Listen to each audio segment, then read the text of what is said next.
Okay, this is ship strategy. Um, we'll go through the start with ship power calculation because it's something that is functionally different than regular character power, and it affects everything you do. Um, in regular arena play, your character stats are everything. We all know that um, characters that have high speed just dominate in most of the player characters of the game. In ships, your stats are actually based on power. Um, and the power calculation is based 50% the value of the ship, which the value of the ship is the level of the ship and the um, skills that have been trained. And then the second half of the ship power is calculated by crew, which is basically the sum of all the crew. Some ships only have a single pilot, and then the power level that's associated with them. The important thing about that is to understand is that 50% of your power comes from your crew members. So if you turn around and you have a maxed out level 85 improved ship and you put a level 1 character on, they're going to get destroyed by a level 70 ship with a level 70 character. 50% of your power comes from your characters, and it actually comes from the power rating, which is something that has had almost no use in anything else, meaning your stats do not carry over from your crew members. It doesn't matter how much speed your crew members have. It doesn't matter how much offense or defense. None of those stats will carry over to the ship. But the ship's stats are generated based on the power levels of the characters. Okay. So if you have a character that has a 10,000 power, your ship is going to be a quarter more powerful than a ship that has a character with a 5,000 power. The other thing that's important to understand is mods are factored in. Everything is factored in the power of the characters. Mods, just like everything else. One tactic that a lot of people found you can do is if you have a ship character which you don't have much use otherwise for, like, I don't know, you can stick mods that are high level on that character but have stats that you don't care about. So a lot of us we're using all of our speed secondaries and critical damage and things for our arena and raid characters. You can stick stuff that doesn't have a home on your ship characters and still get full benefit out of it because it still raises their power level. The other thing we have to understand is how in most of the games, synergy is really kind of laid out for you in the fact that we have groups and they tend to be synergistic within their groups. Resistance players work off of resistance synergy, Jedi work off of Jedi synergy, Sith work off of Sith synergy. In ships, in concept, they laid it out that way, but it does not function that way. The idea was that you'd have 3 command ships. One would be an offense ship, one would be a defense ship, and one would be a balance ship in between. And in theory, your offense ship would be the Admiral Tarkin, and it really was set up for Empire characters. Your middle ship which was Akbar, was set up for rebels, and your the middle ship is the Endurance, set up for Republic characters, and your defense ship is Akbar for rebel characters. But in reality, it makes no difference. You get very little benefit by using character of the same type. But that doesn't mean there isn't synergy. There is extreme synergy within the three ships and within the ships together. The thing you have to understand is that winning ships comes very much depending on having ships that fill specific roles. Okay, the most common roles that you need to fill, you need a taunter. You need something to taunt and hold attacks from other people. You want a healer, something to heal your taunter. Okay, a debuffer is very useful in this game. Damage dealers, of course, and then probably the most important is target lockers, because most of the weapons in the game are boosted in some way or another by attacking and target lock characters. And the most powerful weapons in the game are massively connected to target locks. So we'll go through that a little more. But in order to be successful in ship combat, you really have to know your ships and where they excel, because unlike regular combat where you can control the mods of the characters and the stats of the characters, the gears on the characters, this doesn't exist with ship combat. You power up your characters, and then basically your characters are going to be relatively the same as the ships you're fighting against. So the only control you have are which teams you bring in to fight and how you utilize those teams. And in order to be effective, in order to win all your combats, it really comes down to knowing the special abilities of each ship and knowing when to use them to be able to beat the AI. So the three capital ships, again, the Grand Moff Tarkin has the Executrix. The key with the Executrix is it gets bonus from debuffed ships. So that's the synergy for that ship. It's all about putting debuffs on your characters, on your enemy. And it should be noted that target locks are considered debuffs for this factor. But putting ships in your fleet that have the ability to issue target locks, like Fives does, is going to give you a significant benefit. Executrix has 4 abilities. They have their basic, which is just a basic damage with expose. It's probably from single point damage, it's a good high damage weapon.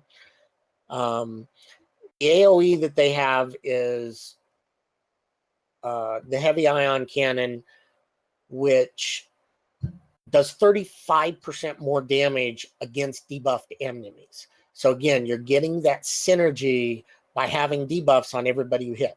It also ability blocks when it hits debuffed enemies. So again, you really want to use that after you've managed to put debuffs on as many characters as possible.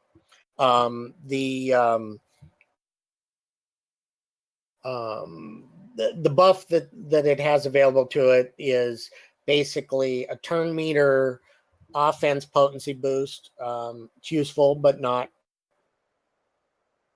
The finishing move is basically it attacks with 12 fighters that choose random targets.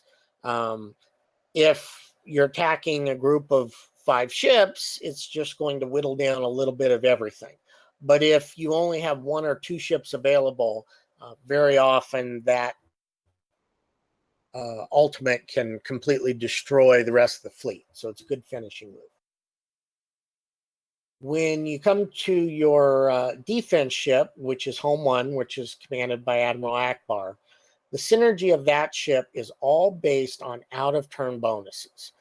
Okay, so basically, anytime a ship attacks out of turn, such as with an assist or a retaliation, it gets 40% crit damage, and most importantly, it gains 25% protection. So the act of attacking out of turn heals you. That's why you really want to stack your fleet with characters that have the ability to assist and attack out of turn. Examples of that would be Biggs can dial in and assist. Jedi Counselor can. You've got a number of characters. Geonosian Soldier will attack out of turn. And these pair very well with Akbar.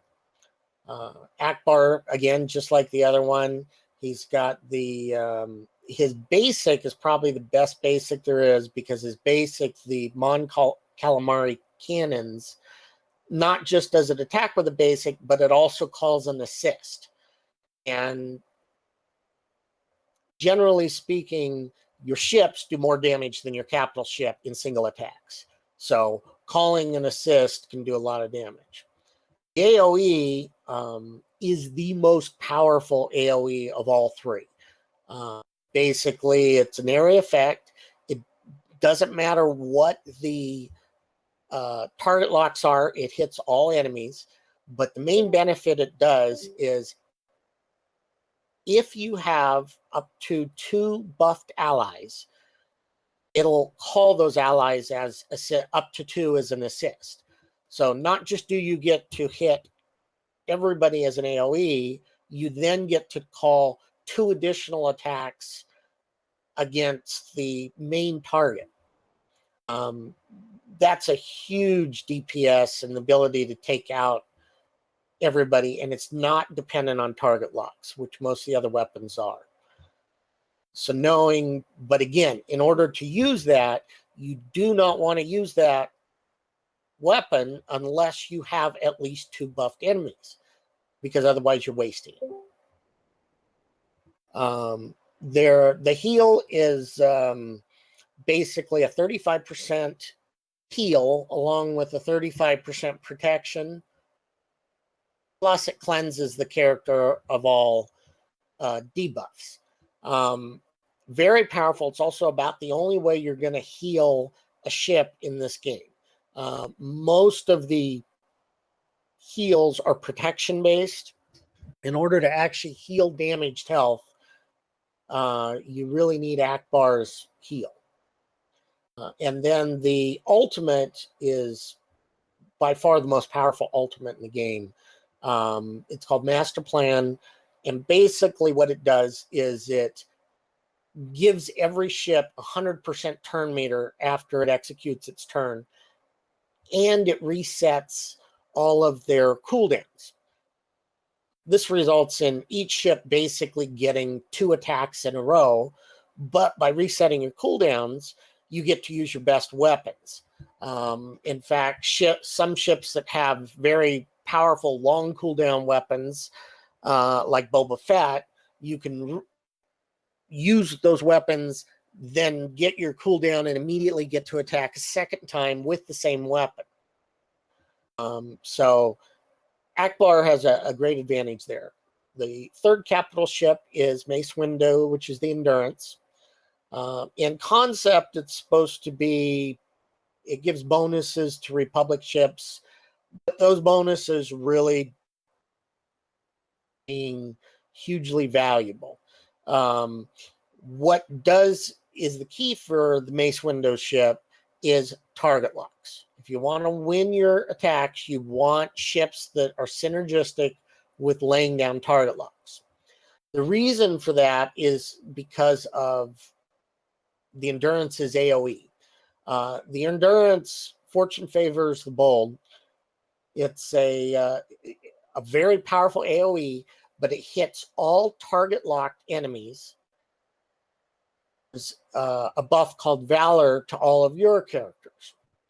The main reason this is important, it's actually a very slow cooldown. It's a 9 cooldown.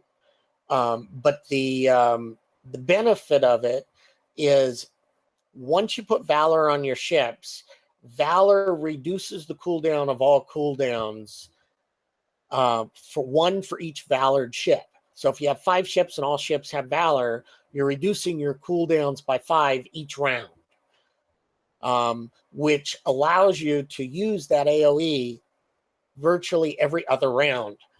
And if you have a lot of target locks out there, Mace Windu's capital ship will just decimate anybody you attack all by itself.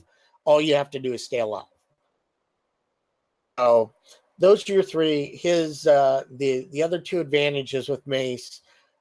He's one of his buff is a taunt that gives 48% protection and critical hit immunity. It's one of the few ways that you can assign a taunt to any character you want. It's very powerful.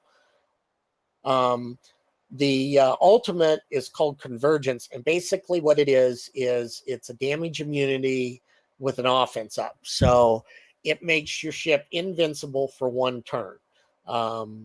It can be target locked, but it can take no damage. Depending on when you execute this, this can be very powerful, and it's also one way to counter Akbar's ultimate, because immunity, and then Akbar gets his double hit capability. All of those attacks will do no damage, and so that's one thing that's important. Now, every time I get talking to people, everybody always asks me which capital ship is the most powerful. And the most important thing that determines that is which one of your captains is the most powerful. All of these ships are viable, but again, the power of this capital ship is going to be 50% of the power of this capital ship is going to be based on the admiral that's commanding it. So if you have a maxed out and you don't have a maxed out the other ones, then that's really the ship you should be working and building on. If everything is identical, meaning if all of your captains are level 85, gear 11, fully modded, and as powerful as they can get, the most powerful ship is by far Mace Windu's Endurance. The speed capabilities and the damage, if it has a group of target lockers enemies, it's the most powerful ship. But you can easily win with Akbar ship. In top 10, top 20, at least on my shard, which is all a bunch of older players, seen Tarkin's ship make it into the top 20. Possible it can. I have mine at level 85 and geared, and I find it very much weaker than either of the other 2 capital ships. But I expect that if you bring it up, it would also be a pretty powerful capital ship. Now, when you get into combat ships, again, you got 5 types. I told you the taunters, the healers, the debuffers, the damage dealers, and the target lockers. What you really want to do is make sure, first of all, that you have 1 taunter on every squad. This is going to allow you to focus honor and allow your DPS and your damage ships and your target lock ships to do what they need to do safely. Now, of the available taunters, there's basically two characters that have self-taunt. Those are Biggs and Sunfat. Biggs, and neither of them have the ability to taunt directly. They both gain their taunt from other factors. Biggs gains his taunt whenever you target lock one of the enemy. And anytime that a target lock goes on, he regains 35% protection. Gets his taunt if there is a buffed ally.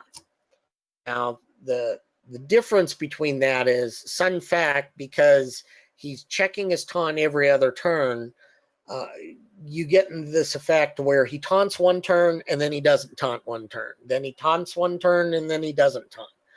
And in between, your enemy gets to attack you. So he's not the best taunter. Biggs is by far the best taunter in the game. And the fact that he heals his protection on target locks is huge. If you pair him with a bunch of target lockers, you can keep him alive just by running around and target locking your enemy. And that's a huge tactic that has been used by a lot of people. Now, the other ways that you can taunt, there are 3 ways that you can assign taunt. Pluntoon can do a target taunt where he'll pick somebody and that person will taunt for 2 turns. Endurance essentially has the same thing. The capital ship can assign taunt to somebody. The third ship that has the ability that's like that is Scimitar. Scimitar doesn't actually assign taunt, but he assigns the equivalent of taunt. Because what he does is he stealths everybody but one person, and then he puts retaliation and protection on that one person. So since everyone else is stealth, effectively that person is taunting, that person will receive all damage. The other thing is, since that person gets retaliation, it can be an extremely powerful, it's probably one of the most powerful effects on the game. You definitely, those are the ways that you control your taunting. You always want at least one taunter, and generally, I don't know that a taunter, some people use one in reserve, but if you have something better, it's not necessarily, multiple taunters do not help you that much. Second character you want in every team is a healer. There are 2 healers. Your choices are Jedi Counselor and Rex. Of the 2, Jedi Counselor is the best healer because he has 2 heals, and one of those heals grants an assist. So he can assist heal for 40%, which grants an attack with an exist, or he can single heal 65% or 90% on a Republic ship. Rex has a heal self and a heal enemy, somebody, an ally, 50%, plus he gives 50% turn meter. Now, there is one tactic with Rex in the fact that the cooldown on his heal reduces 1 for each Republican ship. It's normally a 5 cooldown. If you have an entire fleet of Republic ships, essentially he can heal every single turn, which is massive. The problem is that an entire fleet of Republic ships are weak and basically can't do any significant damage. So while it's a really nice, cutesy trick, outside of a challenge, it really doesn't help you much. In regular combat, sooner or later, they're going to kill off the other Republic ships, and he's going to lose that cooldown advantage. But it is something you should know that's a benefit. As far as which healer you do, I would recommend that you build one, but not both. And which one you build should depend very much on which one of those 2 characters you already have the most. But even at max level, I use Jedi Counselor out of the 2. And even in top 10, It is a common, starting or at least reserve lineup ship that everybody uses. So you're definitely going to want a healer. You're also going to want a debuffer. Direct debuffer in the game is Osaka. She has a special which debuffs an enemy, and then anytime there's a reinforcement, that debuff, the cooldown on that resets. So that's nice. Osaka isn't that powerful otherwise. Usually, if you keep her, you probably want to stick her on your reserves to come in and clear something like clearing a taunt. But there are two other ways to debuff, and both of them are linked to target locks. And those are Fives, Umbrarian, and Darth Vader's Advanced TIE Fighter. Either one of those ships, their basics, it's the basic for Fives and it's the special for Darth Vader. But either one of those, if you target a target locked ship, it'll clear all of their, and that's useful for buffs. It's really important when you're going against fighting against Mace because you want to clear the Valors out. But it's even more important in being able to clear the Taunters. So those are really good to have on your team. They have a few future debuffers, and I should mention I'm not really going to go into the new ships that by themselves haven't been added to the fleet store and can't be upgraded because they're still limited to 4 or 5 stars, and they're just too weak to have much use yet. But in the future, Cassian's U-Wing, Kylo Ren's command shuttle, and the TIE Reaper all have some sort of debuff capabilities, and once we're able to actually level those, they could be a good new ship. The last ship last 2 ships, but the most important ship that you have in the game is your target lockers. As I said before when we were talking about capital ships, a number of your weapons powers are based on whether or not the ship you're attacking is target locked. A lot of characters have bonuses. For instance, if you attack somebody with X-Wing and with the basic and they're target locked, it exposes them, or at least has a chance to expose them. A lot of weapons become more powerful in this way if you attack target locked ships, and a few of them become epically more powerful.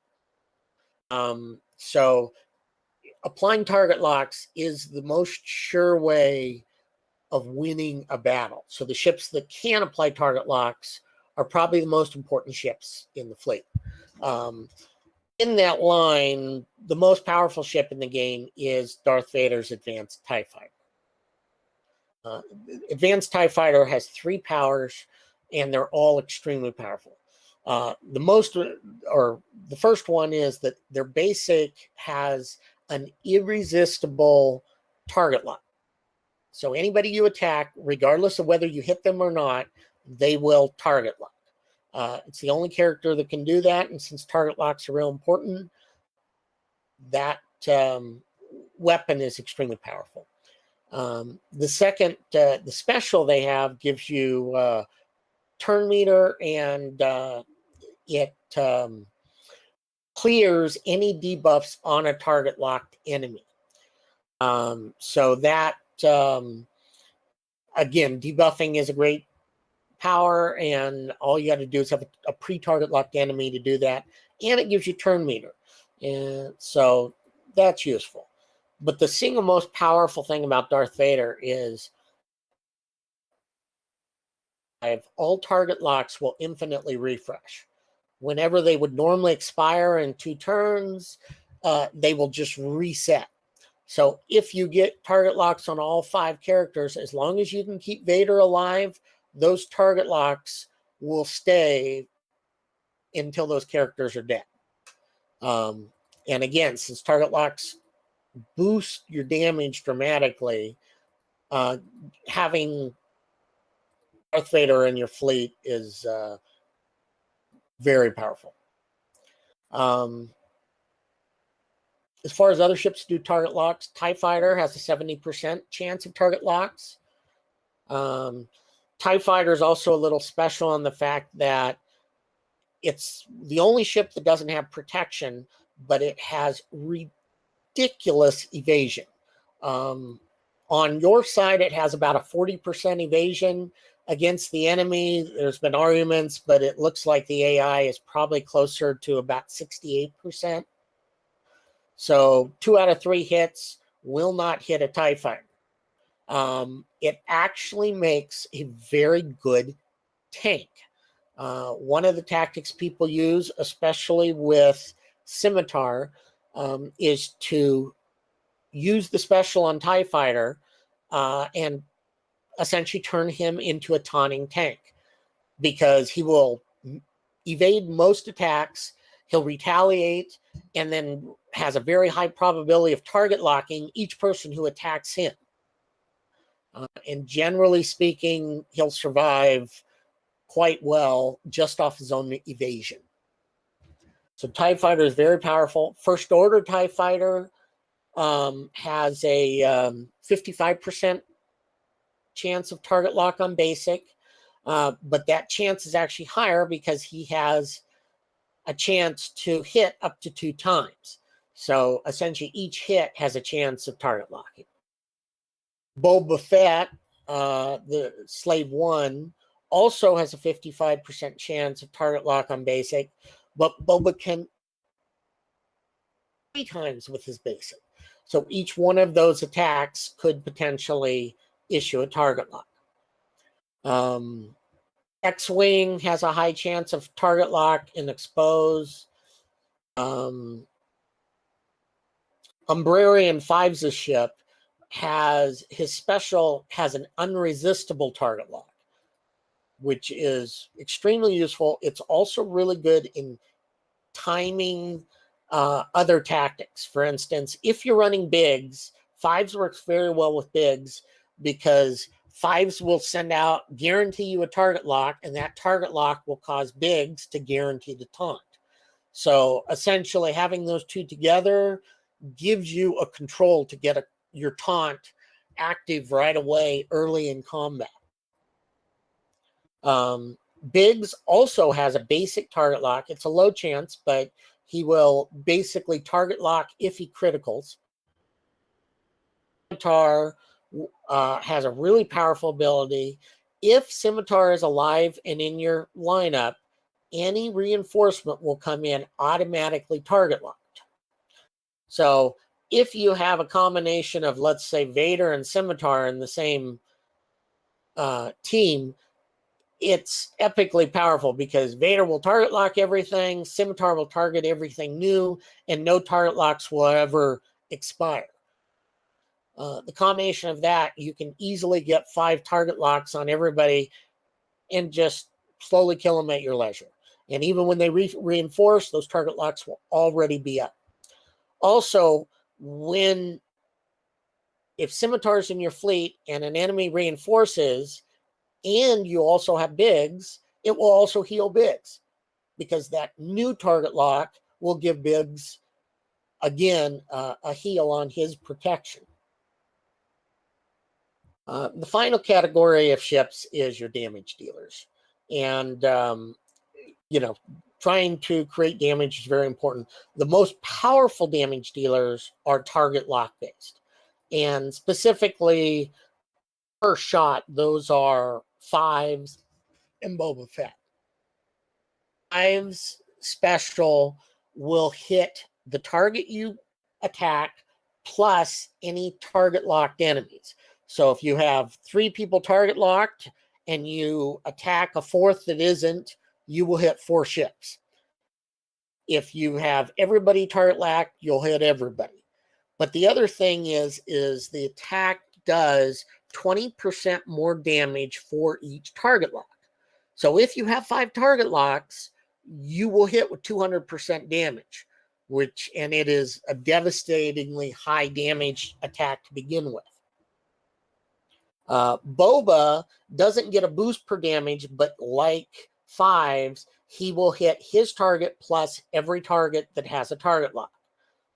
So again, if you have 2 ships target locked and you aim at a third, his attack will hit all 3 ships.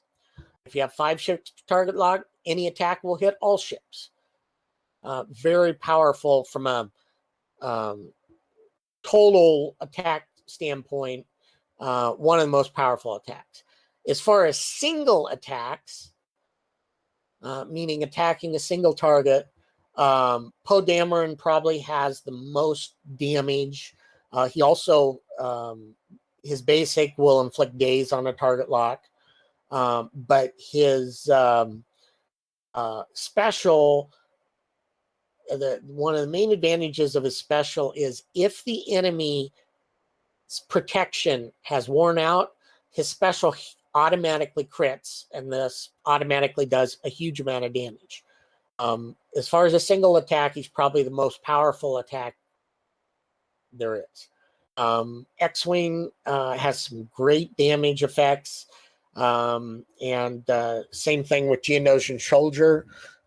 Good damage dealers, but all of them boost their damage based on target locks. So getting target locks out there is important. Now, when you go to your attack strategy, again, you got 2 things that are going to affect you. The first one is your ship lineup. So you want to make sure you have the taunter, the healer, the target lockers, the debuffer, and your damage dealers. Go with the synergy, and ideally have those be synergistic with the capital ship you're using. If you're using Mace, then you want to be target locker heavy, because that's what's going to win you your effects. If you're playing with Admiral Akbar, ideally you want ships that will call in assists or call it retaliation.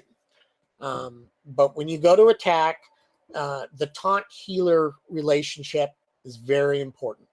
So make sure you have a taunter out there. Make sure that he can get whatever he needs to trigger that taunt, whether it be a target lock or a buff.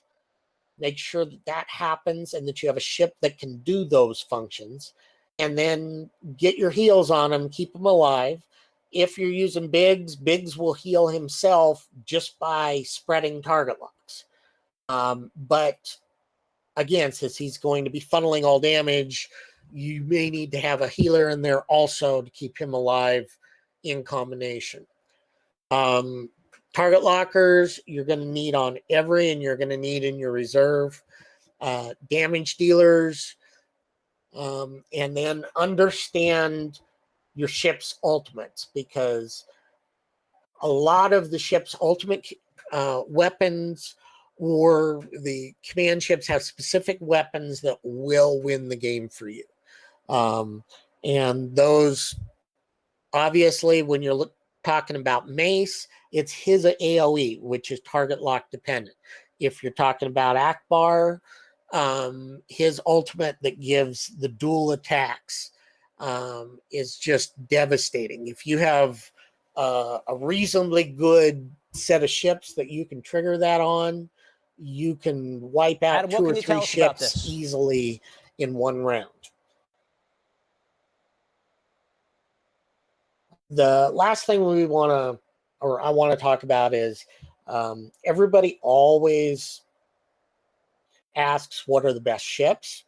And again, just like with your command ships, the first answer to that question is, what are your best crew?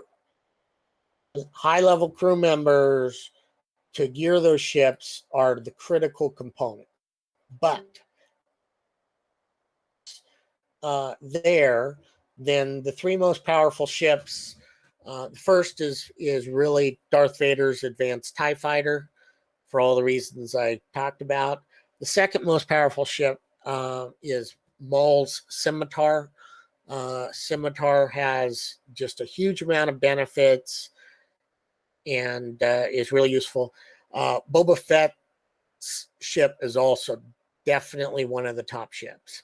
And I would also say that Biggs should fit in there in the fact that the taunters are so critical, and Biggs is by far the best taunter. So we do have a few questions. I wanted to go through those. In the synergies that much, I can go into more detail if somebody wants. One person asked if Rex's ship was viable on a dark side majority team. The reality is outside of a challenge,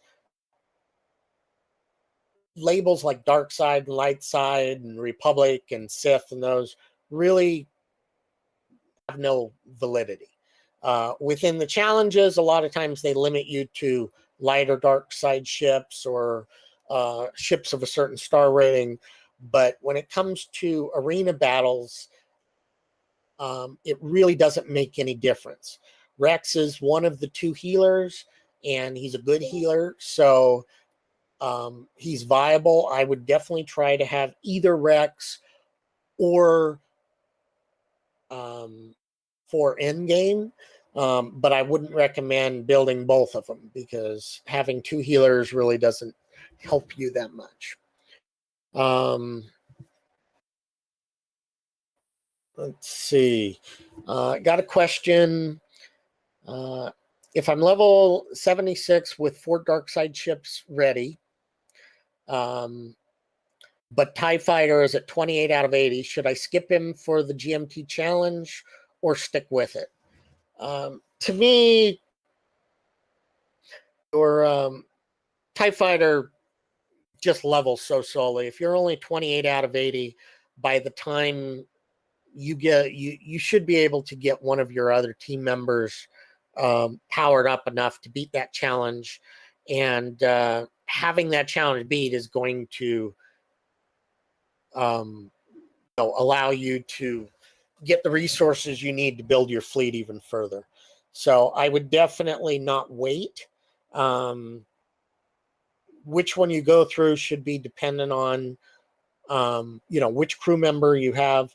Any of the ones you listed, which are Boba, Maul, Geonosian Soldier, or TFP, any of those are perfectly applicable for that challenge and will make you win.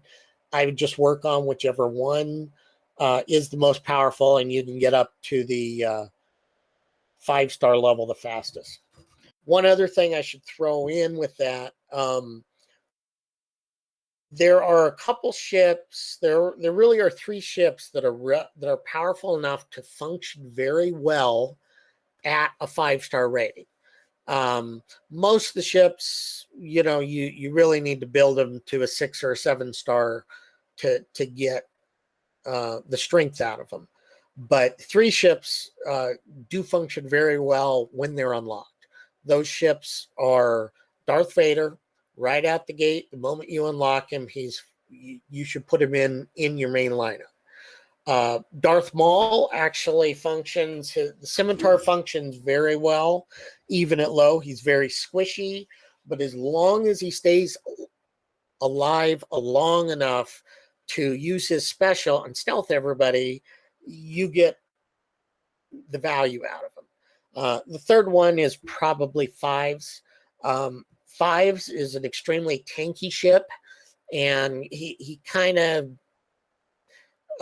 is the ship equivalent of what Shore Trooper was, meaning at a low level, he's very strong and he's got a lot of hit points and protection. And even at a 5-star, he'll stay in the fight long enough to be viable. Let's see. Will I be able to tackle a Zeta challenge as soon as I hit the level requirement, or is it too hard? I think once you get the level requirement, you can tackle the Zeta challenge. The key for the Zeta challenge has less to do with the ships and more to do with the order you attack it. So I'll give you the little rundown on advice. Basically, what you want to do is when you attack your Zeta, you immediately take out Wedge, And then the important thing is when Executrix fires off his special, it depends on where the target locks hit. Specifically, you need to target lock all of the Jedi counselors that are in the lineup. And so what you really want to do is you want to go in, start the challenge, kill Wedge, and use that special. If you've target locked all of the Jedi counselors, you proceed. If you don't, then just back out of it and restart the challenge over. Once you get Jedi counselors target locked, you can finish them off, then Rex, and then finish off with Clone Sergeant. It's relatively easy to beat. I didn't have all 5-star ships, but I believe I had 2, maybe 3 5-star ships and 1 or 2 6 or 7-star ships in my lineup when I beat it. It was relatively easy once I figured the order to attack in.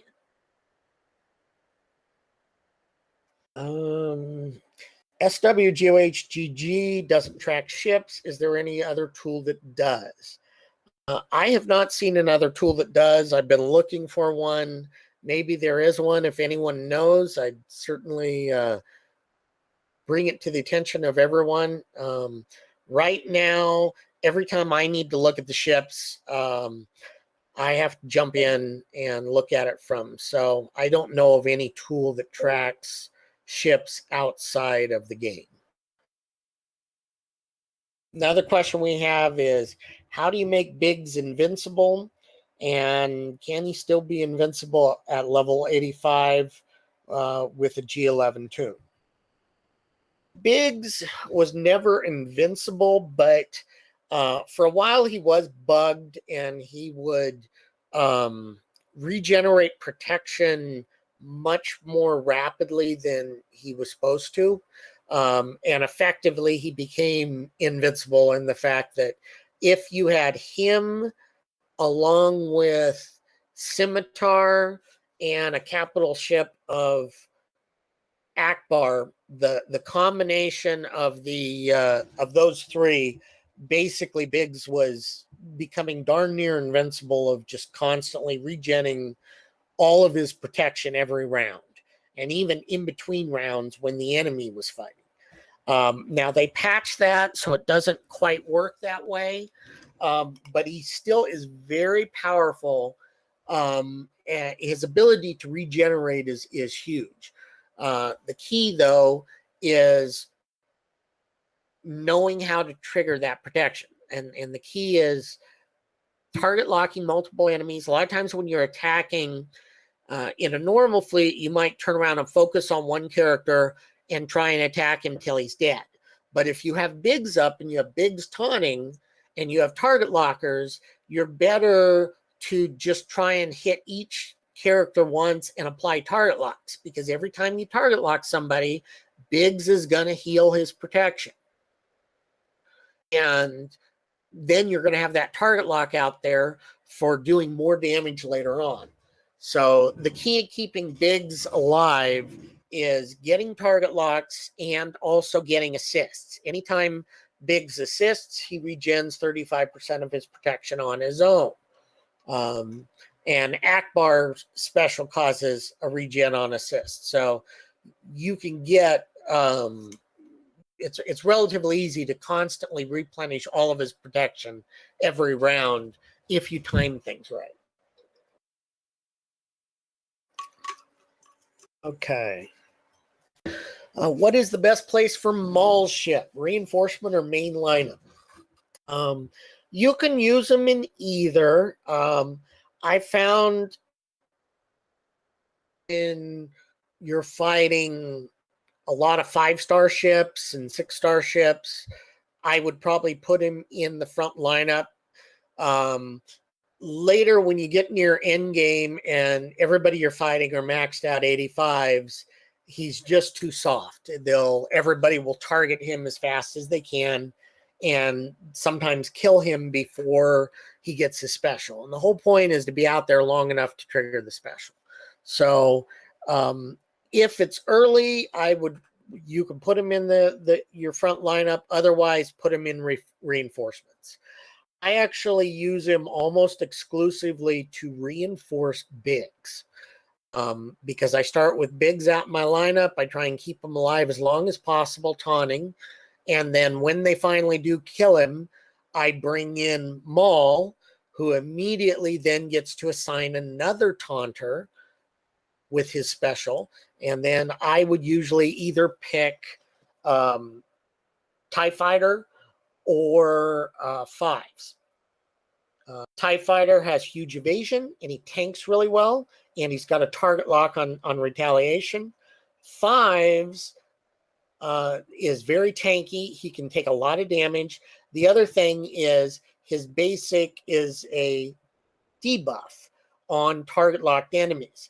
So a lot of times when you put the retaliation on him or retribution on him, every time he retaliates, a lot of times he'll go out and clear the buffs off everybody because he retaliates against each and every character and then gets to turn around and debuff them in that process. So it's a good combination. But generally, I would use Maul for reinforcements on endgame.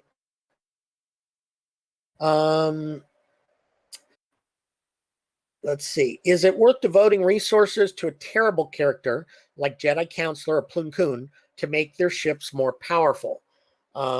It says, I run Mace Windu lead. They are Republic ships. Well, I think we've talked about the fact they're Republic ships isn't that important, but they are good ships. I think the most important thing is, where do the ships fit in your lineup? In other words, Jedi Counselor is one of the two healers, and you are going to want one of those healers in endgame.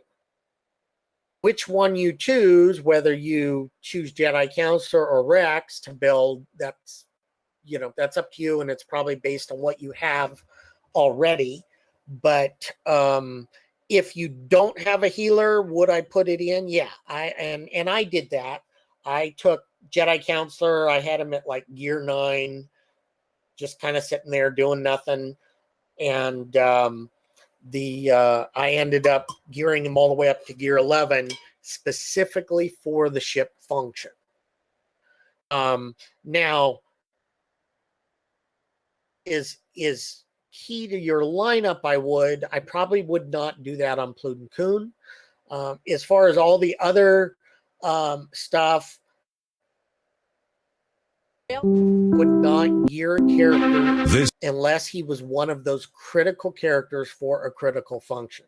Just because gear's so hard to come by, and you're going to be using it on your regular teams and your arena and raid teams, and investing it specifically for a ship character, I wouldn't do unless it was one of those really important critical characters.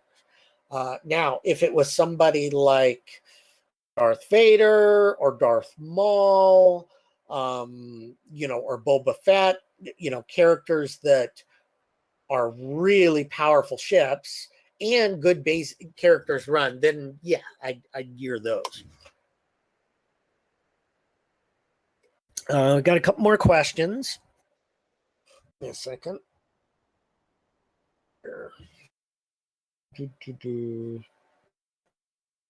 I got a question. What to do with where put? I think we pretty much answered that. Jedi Counselor really is a good ship. His heal with assist